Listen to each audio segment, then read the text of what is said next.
In this lesson, we are going to look at atomic mass units in more detail. Before we go any further, you will need to be familiar with the parts of an atom and the terms used, in particular, the mass number. You may also wish to refer to our lesson on radioactive isotopes. As a quick reminder, here is a helium atom. It has 2 protons and 2 neutrons in the nucleus. This gives it a mass number of 4. This actually means it has an atomic mass or relative isotopic mass of 4. But 4 what? The clue is in the name, relative isotopic mass. It is a unit of measurement that is based on a comparison to something or in relation to something else. That something else is a neutral, unbound carbon-12 atom.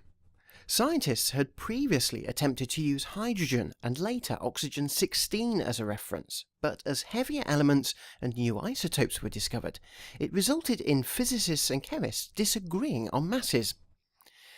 In 1961, scientists eventually agreed that a carbon atom, or to give it its full and correct name, a carbon-12 atom, has a mass of exactly 12, making it the accepted reference atom.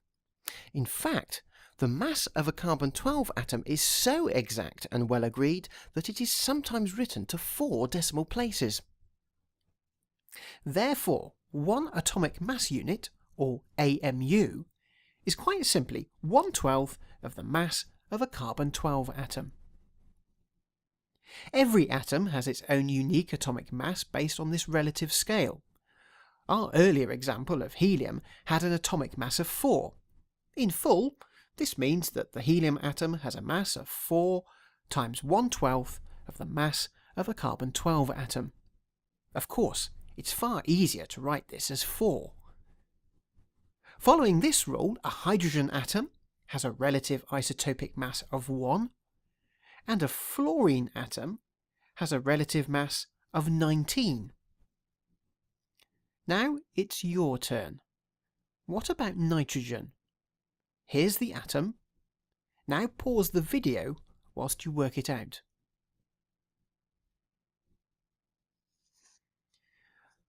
All we need to do is look up the mass number for nitrogen. It is 14, which means the relative isotopic mass of the nitrogen atom is 14. And that's it. Now, some of you may have noticed that not all atomic masses on the periodic table are whole numbers. We'll be covering these in our lesson, Why Aren't All Atomic Masses Whole Numbers?